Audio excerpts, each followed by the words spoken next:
Louvado seja o nome do nosso Senhor e Salvador Jesus Cristo.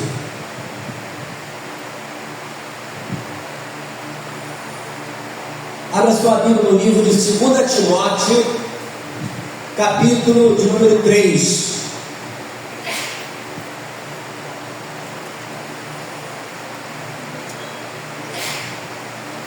Um assunto que nós já abordamos algumas vezes aqui,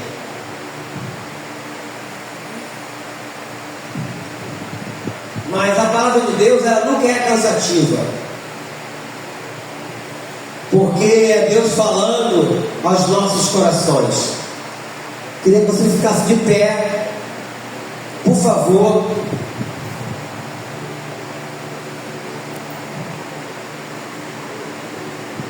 Segundo Timóteo capítulo 3 fala a respeito dos males e as corrupções dos últimos dias. 2 Timóteo 3. Sabe, porém, isto: nos últimos dias sobrevirão tempos difíceis, pois os homens serão egoístas, avarentos, jactanciosos, arrogantes, blasfemadores, desobedientes aos pais, ingratos, irreverentes, desafeituados, implacáveis, caluniadores, sem domínio de si, cruéis, inimigos do bem, traidores, atrevidos, enfatuados, mais amigos dos prazeres que amigos de Deus, tendo forma de piedade, negando-lhe entretanto o poder. Foge também deste, pois entre estes se encontram os que penetram sorrateiramente nas casas e conseguem cativar mulherinhas sobrecarregadas de pecados, conduzidas de várias paixões, que aprendem sempre e jamais podem chegar ao conhecimento da verdade. E do modo porque Janes e Jambres resistiram a Moisés, também estes resistem à verdade. São homens de todo corrompidos na mente, réprobos quanto à fé. Eles, todavia, não irão avante, porque a sua insensatez será a todos evidente, como também aconteceu com a daqueles. Pai Santo querido, quero te louvar e bendizer pela leitura da tua palavra. E nós aqui estamos para ouvi-la e aprender do Senhor nesta noite. Fale, querido Deus, aos nossos corações e nos ajude nesta compreensão, que não pare nenhuma dúvida sobre nós. Como arauto do Senhor, peço a sua ajuda também, que eu não acrescente nada, Deus amado, e não tire nada que está escrito aqui, mas tudo que eu falar e fizer seja para a glória do nome santo do nosso Senhor e Salvador Jesus Cristo, e que todos digam amém. Podem sentar.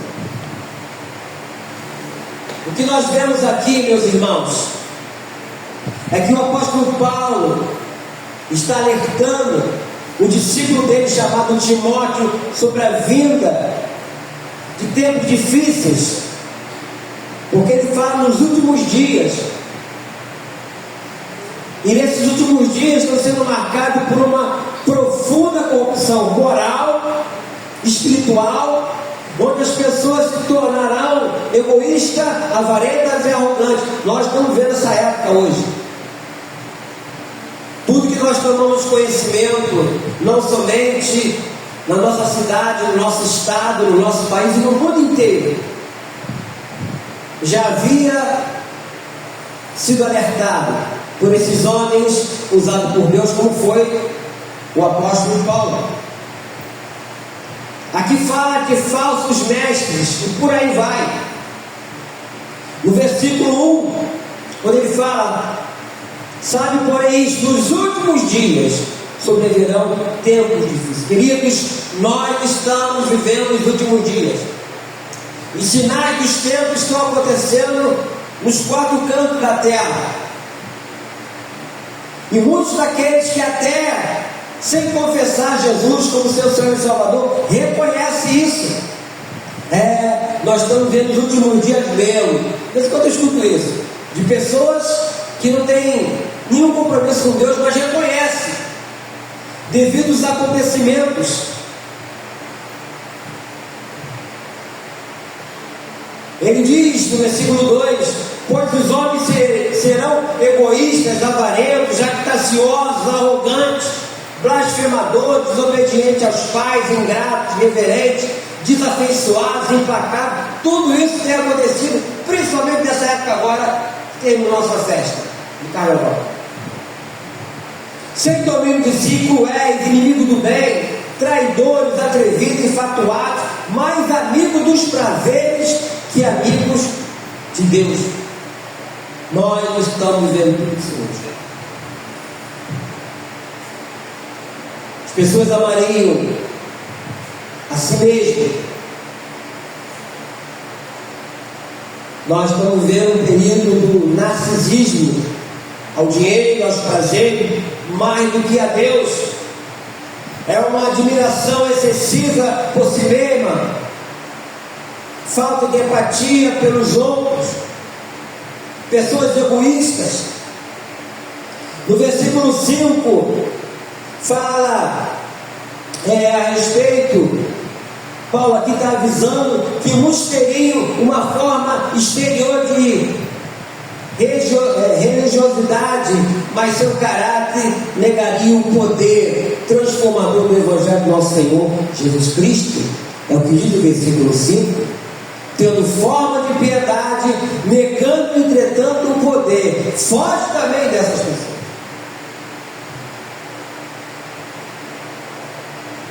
Estava conversando isso no culto, bate-papozinho ali com o Adriano, meu irmão Israel, e ele estava dizendo que a Bíblia fala sobre isso, que as más conversações corrompem os bons costumes. Quando uma pessoa fica muito perto de alguém que fala muitas palavras obscenas, automaticamente daqui a pouco essa pessoa vai estar falando também. Quando essa pessoa fica muito próxima de uma pessoa arrogante, automaticamente daqui a pouco ela vai estar se tornando arrogante. E por aí vai. Por isso que fala aqui, mais amigos dos prazeres que amigos de Deus, no final do versículo 4. Por entre estes se encontram os que penetram sorrateiramente nas casas e conseguem cativar a mulherinha sobrecarregada de pecado, conduzida por várias paixões.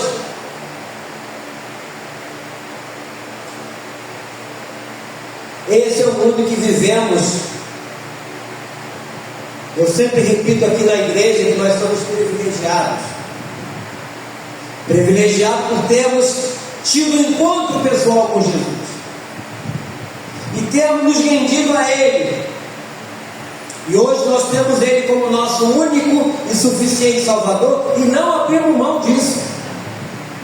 Por melhor que seja o prazer deste mundo, as ofertas deste mundo, nós não abrimos mão de estarmos na presença de Deus. Do versículo 6 até o 9 fala dos falsos mestres, ou seja, ele alerta aqui sobre isso, de líderes que se infiltram em lares enganando pessoas vulneráveis. Olha o que diz no versículo 6: pois entre eles se encontram os que penetram sorrateiramente nas casas e conseguem cativar mulherinhas sobrecarregadas de pecados, conduzidas de várias paixões, que aprendem sempre e jamais podem chegar ao conhecimento da verdade. Quando fala da verdade, está falando de Cristo. Jesus é a verdade. Quando ele disse lá para o seu discípulo: eu sou o caminho, eu sou a verdade, eu sou a vida. Ele é a verdade. Fugir de Jesus é mentira.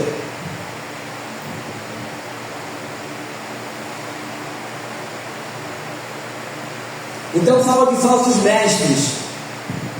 E me faz lembrar aqui de uma irmã, saudosa irmã Raimunda, morava aqui, ali na frente. Morreu com 95 anos. Mas eu me lembro que uma vez, a igreja não era nesse tempo, era casinha ainda, né? Era ela e a irmã Juraci na época. Juraci, uma outra irmã, né? A irmã Juraci de hoje não. E ela chegou para mim, ela era muito obediente, e falou assim: pastor, começou um trabalho perto da minha casa, numa casa, está tendo um culto lá, aí fui convidado para ir. Eu posso ir? No dia que eu vou, tem culto aqui na igreja. Eu falei: não, pode ir. Não olhou. Na outra semana ela veio falar comigo: pastor, eu vou voltar mais lá não. Eu falei: mas que houve? É que lá o dirigente lá começou a tirar de dízimo e oferta. Aí eu peguei e falei para ele assim: não, meu dízimo é dado lá na igreja. Não, você pode dar aqui, seu pastor não precisa saber disso não. Canalha, né? Pirata da fé, falso mestre. E aí o cara não trabalha aqui, engana todo mundo, faz um barulho, ele gosta de fazer barulho para mostrar uma certa santidade, depois mete o pé. Aí abre lá na outra cidade. E vão fazendo assim, vão caminhando por aí afora. Isso também fala de falsos mestres que enganam pessoas, entram nos lares, enganam as pessoas. E eu estava meditando sobre isso, eu lembrei da irmã. Como era uma serva fiel, que tinha uma maturidade cristã, ela pulou fora. O que isso eu poderia fazer na vida dela? Como muitos fazem, até alugam lugares, no nome do membro, e depois não paga, o membro tem que pagar aquilo ali. São vários por aí fazendo isso. Então, Paulo já alertava que isso iria acontecer. Os falsos mestres, que diz que eles vão de uma maneira sorrateira nas casas. No versículo 8 fala: do modo porque Janes e Jambres resistiram a Moisés, também eles que resistem à verdade são homens de todo corrompidos na mente, réprobos quanto à fé. Esses Janes e Jambres, eles eram enganadores, eram magos, eram feiticeiros egípcios. Quando você lê lá no livro de Êxodo, quando Moisés vai falando para Faraó e vai lançando ali as coisas, os encantadores, esses magos, esses feiticeiros, igual a esses Jambres,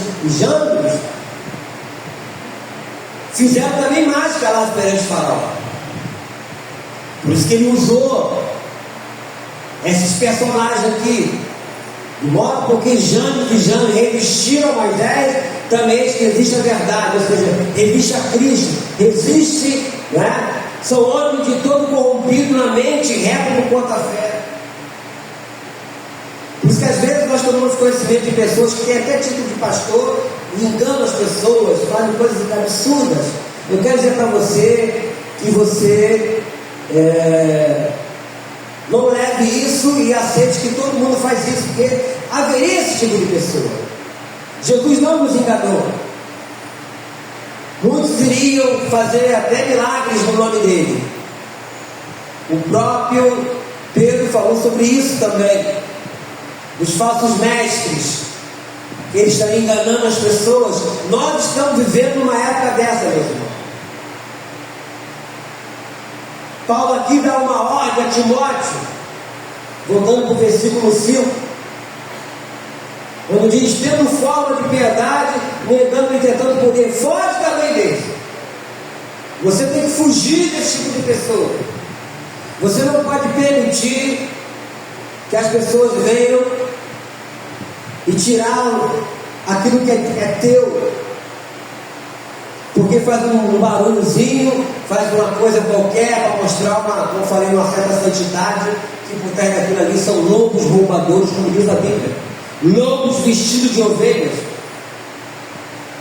Manda se afastar. Ele instrui aqui a evitar esses falsos mestres e a não ser influenciado pela impiedade da cultura ao redor também. O pecado hoje, infelizmente, virou algo cultural. E hoje, quando você se levanta para falar contra isso, você está sendo intolerante. E outras coisas que eles falam a respeito. Você tem que viver nesse mundo, no nosso país principalmente, como politicamente correto. Ou seja, tem que aceitar a pecaminosidade e achar que está tudo certo. Mas eu prefiro, meus irmãos, ficar com a Bíblia. Quando você vai lá para Romanos capítulo 12, Paulo fala: rogo Rogo-vos, irmãos, pela misericórdia de Deus, que não conformeis com estes séculos, mas renovai a vossa mente. Nós não podemos nos conformar. O tanto de imoralidade e promiscuidade que aconteceu durante esses dias foi algo assim do inferno na cidade do Rio de Janeiro.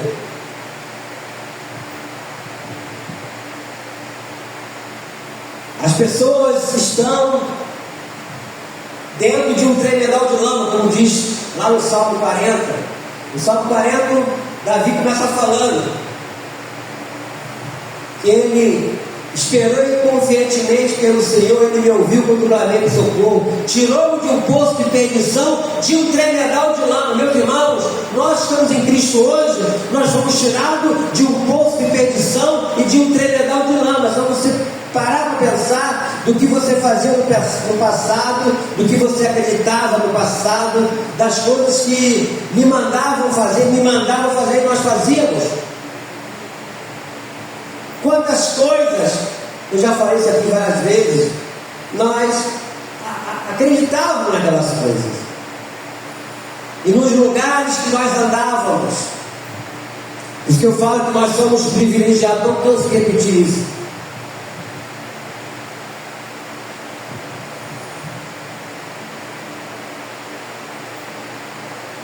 Então ele manda se afastar.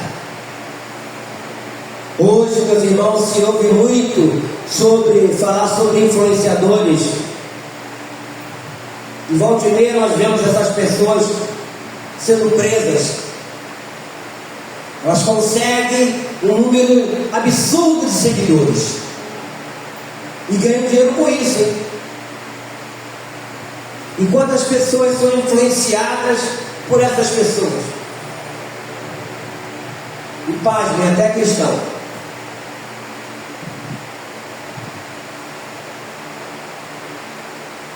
Mas ele manda se afastar. Aqui no versículo: foge também deles. Essa palavra que Paulo disse para Timóteo é para nós também no dia de hoje. Por isso que é importante você pedir a Deus discernimento de espírito, sabedoria, né? A Deus, para você não cair na cilada do diabo, para você não cair no laço do passarinheiro, para você não ser envolvido ou envolvida numa coisa que vai te trazer lá na frente um mal muito grande. De repente, no primeiro momento, no aqui e agora, vai trazer um bem-estar. Eu tenho dito aqui na igreja, muitas vezes já falei sobre isso. O pecado em si não é ruim. O problema do pecado são as suas consequências. Quando Eva e Adão comeram do fruto da árvore do conhecimento, esse fruto, ele era bom. Só você ler o texto lá em Gênesis. Não era um fruto que você está amargo isso aqui, tem doce nenhum. Não, era um fruto bom. Só que a consequência daquilo é que foi o problema, que todos nós sofremos isso até hoje. Atingiu toda a humanidade a consequência da desobediência e de comer do fruto daquela árvore. Então o pecado, no primeiro momento, ele traz um prazer carnal, mas as suas consequências são terríveis, e nós temos visto isso. E eu tenho dito também que tudo é questão de escolha, e todas as escolhas têm consequências, ou para o bem ou para o mal. A pessoa escolhe. Quando Josué falou para o povo, lá no livro de Josué, capítulo 24, a partir do versículo 14, quando ele fala: olha, se vocês quiserem seguir os deuses que vossos pais seguiram da lei do Eufrates é no rio, né? Esse é o problema de vocês. Mas eu e a minha casa serviremos a quem? Ao Senhor. Escolha. São escolhas. E tem consequência, e teve consequência. Porque volta e meia aquele povo rebelde tem um único Deus verdadeiro na vida deles, como nós lemos aqui no final do salmo que lemos aqui, no Salmo 147. Era a única nação que tinha um Deus verdadeiro na vida deles. Eram privilegiados, mas mesmo assim, como diz a garotada aí, pisavam na bola, saíam fora da presença de Deus, faziam tudo aquilo que Deus pedia a eles para que não fizessem. A própria palavra de Deus no Velho Testamento, toda ela vem falando, como Deus vem repetindo a mesma frase: eu sou o Senhor vosso Deus, que vos tirei da terra do Egito. Parafraseando isso aí, eu posso dizer também, Deus falando para nós: eu sou o Senhor vosso Deus, que vos tirei lá do mundo, que tirei você daquelas festas malignas, daqueles lugares que vocês viam, vocês seguiam, aqueles deuses falsos, daqueles falsos mestres, daquelas coisas que você fazia escondido, seu pai e sua mãe não sabiam, mas eu estava de olho. Foi de lá que eu te tirei. Foi de lá que eu te tirei, minha irmã, meu irmão. Deus, eu estou parafraseando, Deus falando. Então nós temos que olhar para isso sempre e agradecer a Deus e falar assim: obrigado. Muito obrigado, Deus. Eu disse aqui de manhã, eu estive ontem no encontro jovens, lá em Botafogo. Um grupo bom que foi, várias igrejas. E nós pastores estivemos lá só para dar um apoio, depois eu não poder ir lá, estendendo as mãos. E eu estava na parte de trás, já na frente, estava eu junto com o pastor Ignaldo e outros pastores lá também. E eu fiquei tão feliz. Você não tem noção como eu fiquei feliz de ver aquele jovem lá. Meninas, meninos, adolescentes, um grupo pequeno, adorando a Deus, cantando louvores, vibrando na presença de Deus. E ali eu lembrei que naquele exato momento, no centro da cidade, estava tendo um bloco de carnaval com 700.000 pessoas. E a cantora desse bloco ainda falou: eu estou aqui vestida de orixá. Mas ali estavam os adoradores de Deus. Queridos, desde Cristo sempre houve remanescentes. E antes de Cristo teve aqueles também que não se curvaram a Baal. Vocês vão lembrar da passagem lá do profeta Elias. Ele achava que era só ele que tinha ficado com seus profetas. Deus falou para ele: olha, não, eu reservei 7.000 que não se dobraram a Baal.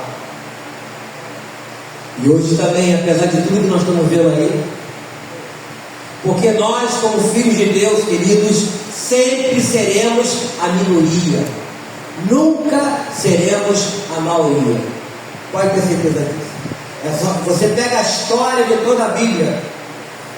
No dilúvio, a maioria morreu afogada, só salvou uma família.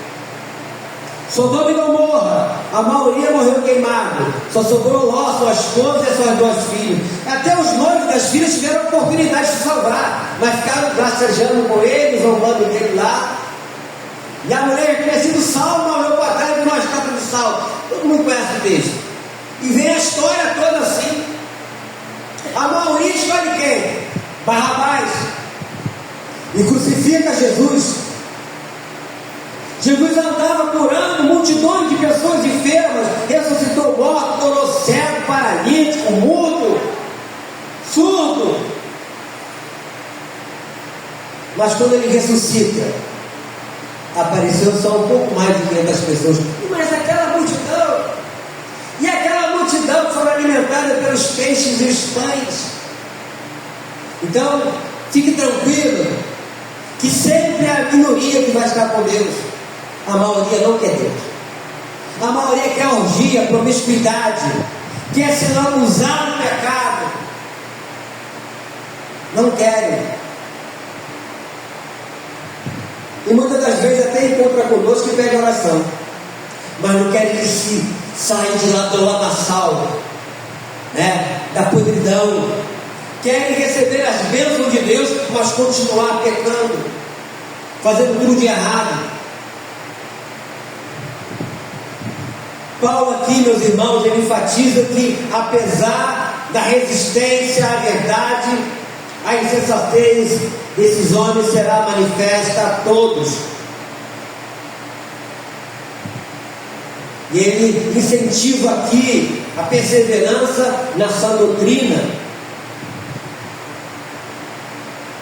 Aqui no versículo 9 diz assim: eles todavia não irão avante, porque a sua insensatez será a todos evidente, como também aconteceu com a daqueles.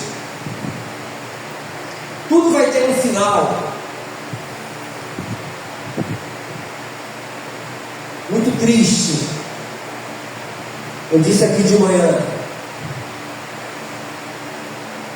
nas estradas federais, meus irmãos, estradas federais, 130 mortos,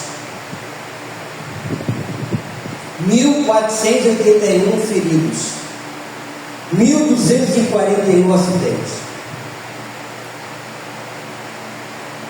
pessoas mutiladas, fora os que foram mortos durante a folia, porque o diabo gosta de sangue. Qual é o papel dele? Matar, roubar e destruir. João 10:10. Louvado seja o nome do nosso Senhor Jesus Cristo, meu irmão, minha irmã, que tivemos o privilégio de nos render a Cristo. E hoje, apesar de tudo que tem acontecido, apesar dos nossos dramas, das nossas lutas, das nossas tribulações, das nossas tristezas, podemos dizer: Ebenezer, até aqui nos ajudou o Senhor. Aleluia. Se nós estamos aqui, querido, porque Ele tem nos ajudado, creia nisso, tem nos guardado. Quando sair de casa e não volta, quantos acidentes assim absurdos, né? Quantas coisas acontecem e você toma conhecimento, nós tomamos conhecimento, mas se nós estamos de pé, porque esse Deus maravilhoso tem nos protegido todo dia, todo dia. Nós temos aqui várias pessoas de várias profissões, em vários lugares que você sai, mas você vai e volta para a sua casa, cumpre o seu dever de trabalhar e do suor do seu rosto trazer o sustento para dentro da sua casa. Mas eu quero te dizer, meu irmão, minha irmã, se você está de pé, a alma é sua, honra e glória do Senhor. Nunca bata no peito: eu consegui tudo isso aqui com o meu esforço. Tem que falar com a ajuda de Deus, porque um pernilongo ele pode te dar uma picada e te nocautear. Pernilongo da dele. Vai a sua força, vai a sua sabedoria, vai a sua arrogância, vai tudo para o espaço. Nós estamos de pé pela graça, fomos alcançados pela graça de Deus, fomos transformados pelo poder de Deus, estamos aqui, meus irmãos, pela misericórdia de Deus, como diz no livro da Lamentação de Jeremias, capítulo 3, versículo 21, quando ele fala que as misericórdias do Senhor são a causa de nós não sermos consumidos, porque as suas misericórdias se renovam a cada dia, a cada manhã, elas não têm fim. É pela misericórdia de Deus. Por isso temos que louvar e exaltar o nome do Senhor todo dia. Eu já disse aqui na igreja que eu aprendi a louvar a Deus no momento mais difícil. É fácil? Não. Porque eu aprendi de cedo que o único sacrifício que agrada a Deus é o sacrifício de louvor. E já ensinei a igreja também que jejum não é sacrifício. Jejum é uma oferta que você oferece a Deus por alguma causa, mas não é sacrifício. Se for sacrifício, o jejum ele não vale, porque Jesus já pagou o preço lá na cruz, sacrificando por nós. Mas o de louvor é o que diz a Bíblia. Aí você vai dizer: mas pastor, louvar a Deus é tão bom. É bom, então está tudo bem. Louva a Deus na hora da angústia, na hora da tristeza. Louve a Deus nessa hora. Você vai ver que a sua carne não quer, a sua carne só quer se lamentar, se fazer de vítima, reclamar de um, de outro e até de Deus. Mas aí você luta, como diz o livro de Gálatas, né? O livro de Gálatas fala que a nossa carne, ela milita contra o Espírito, ou seja, você vai ler o texto lá, letra maiúscula, quando você lê Espírito é Deus. A nossa carne luta para que nós não façamos a vontade de Deus.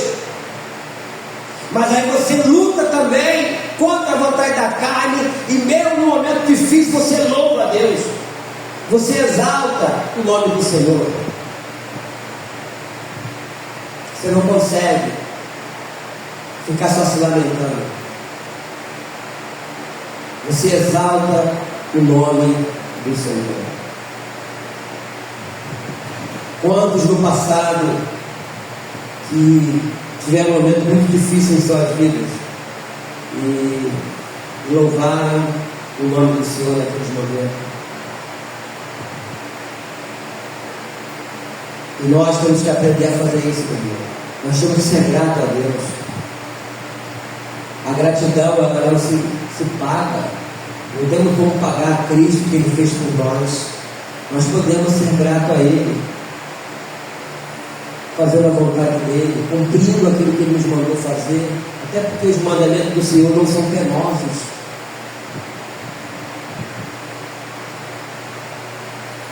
Aqui o apóstolo Paulo está falando de algo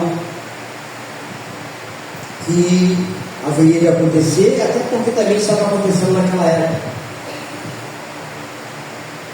No versículo 10 aqui ele diz assim: tu porém, está falando diretamente para Timóteo, tem seguido de perto o meu ensino, procedimento, propósito, fé, longanimidade, amor e perseverança. Ou seja, ele estava seguindo de perto o que Paulo fazia. E Paulo estava lembrando a ele sobre isso. E Paulo vai dizendo a ele: as minhas perseguições e os meus sofrimentos quase me aconteceram em Antioquia, né, uma cidade, Icônio, outra, e Listra, que variadas perseguições tenho suportado, de todas, entretanto, me livrou o Senhor. E ele fala aqui no versículo 12: ora, todos quantos querem viver piedosamente em Cristo Jesus serão o quê? Perseguidos. Então você não tem que ficar triste quando as lutas vierem, se você é uma pessoa piedosa, se você é uma pessoa fiel.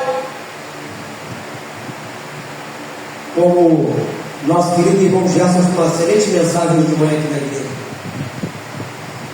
Você não tem que ficar se lamentando: puxa vida, eu sou dizimista fiel, eu cumpri meu dever, por que eu estou passando? É isso mesmo. Jesus não fez tudo de bom, do melhor?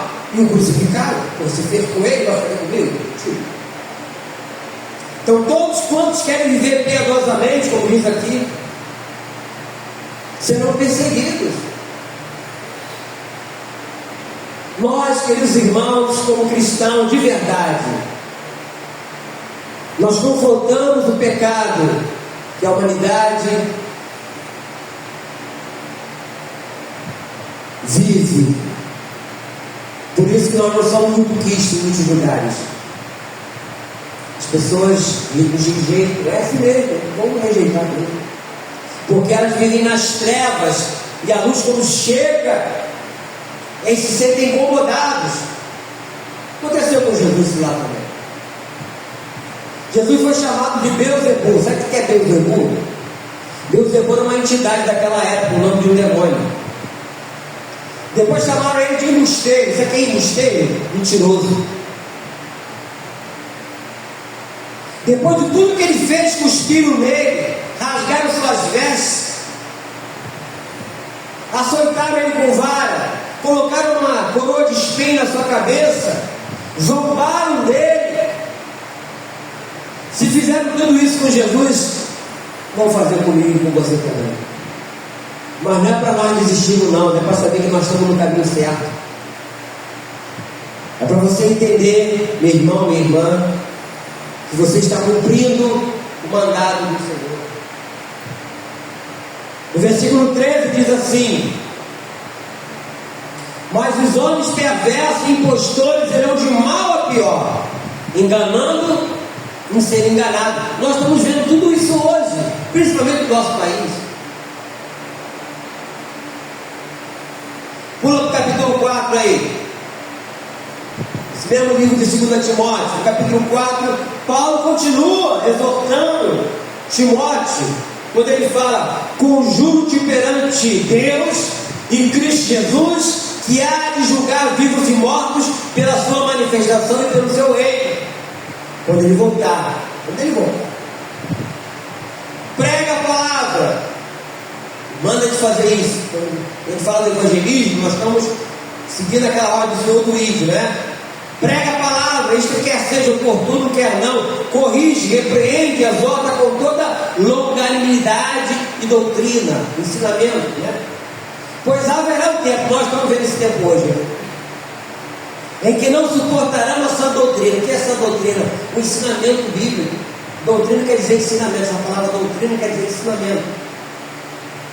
Pelo contrário, cercação de mestres. Estamos falando da pouco dos mestres, né? Segundo as suas próprias cobiças, como que sentindo coceira nos ouvidos. E se recusarão a dar ouvido a quê? A verdade, que é Cristo, né? Entregando-se a fábula. Fábula, o que é fábula? Mentiras. Tu, porém, mais uma vez está falando para Timóteo, sempre assim: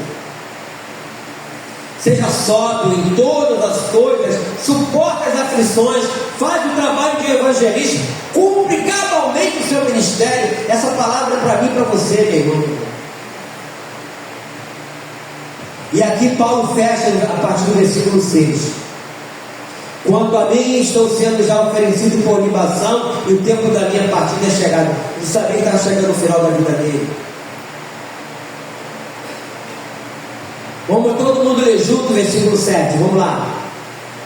Combati o bom combate, completei a carreira, guardei a fé. Que todos nós, meus irmãos, possamos cumprir isso aqui. Combater, não quer combater o bom combate, pastor? As lutas, as dificuldades. Você vai combater e você não vai sair da presença de Deus. Em algum momento você vai até chorar, mas você vai permanecer firme. Eu costumo dizer que o cristão de verdade é que nem aquele coqueiro na beira da praia. Vem o vendaval, vem a tempestade, chuva, granizo, e enverga, e vai, algumas folhas podem até sair. Quando terminou, ele está lá em pé certinho. E muitas árvores estrondosas, né? Sai com raiz e tudo. Mas o coqueiro, você vai lá e está no mesmo lugar. O cristão tem que ser igual um coqueiro na beira da praia. Firme, perseverante, confiante em Deus, combatendo um bom combate, como diz aqui, completando a carreira e guardando a fé. E isso até a nossa partida desse mundo, meu irmão. Como eu falei no início, os prazeres deste mundo, o próprio pecado, em si não é ruim. O problema são as consequências. E infelizmente, muitos que se dizem cristãos estão se desviando, estão saindo da presença de Deus, estão se permitindo que as coisas ruins deste mundo adentrem em seus corações, estão abandonando a verdade que é Cristo e se entregando às fábulas, às mentiras, sendo enganados por falsos mestres. E uma hora, meus irmãos, a conta chega. A conta chega. E é muito triste. Mas louvado seja o nome do nosso Senhor e Salvador Jesus Cristo, que tem nos dado sabedoria, ânimo, vigor, né? Para que nós prossigamos e não retrocedemos,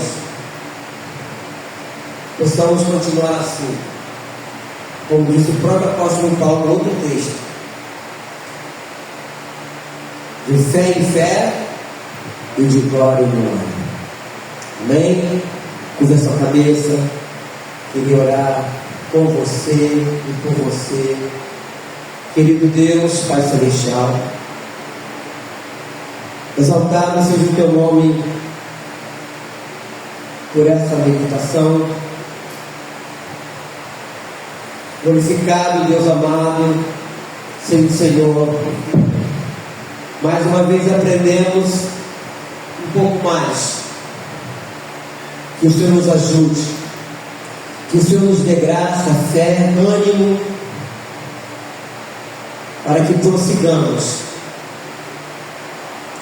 Para que nenhum de nós, ó Deus amado, venha cair para a direita ou para a esquerda, ou muito menos voltarmos para trás, mas possamos seguir em frente. Possamos remir o tempo, Deus. Que Tu tenha misericórdia de nós. Queremos, ó Deus querido, sermos testemunhas do Senhor, filhos na fé, combatendo o bom combate, anunciando essa verdade do Evangelho do nosso Senhor Jesus Cristo, onde quer que formos e estivermos.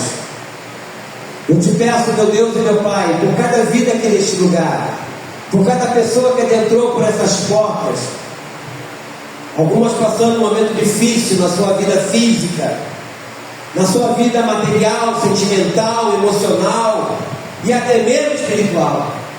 Eu peço, Deus amado, nesta noite uma renovação. Se há uma situação de enfermidade, se manifesta aqui a cura divina na vida do meu irmão, da minha irmã. Seja curado aí, meu irmão. Seja curado, minha irmã. Receba a cura no nome de Jesus. Receba da parte de Deus o fortalecimento na sua fé, a renovação das suas forças, o entendimento que você não está só neste mundo, que existe uma promessa que se cumpre a cada dia em nós, como diz lá no livro de Hebreus 13:5, nunca te deixarei, nunca, jamais te abandonarei. O nosso Senhor, meu irmão, minha irmã, é um Deus de promessa. Ele não é homem para mentir, e Ele está aqui no nosso meio.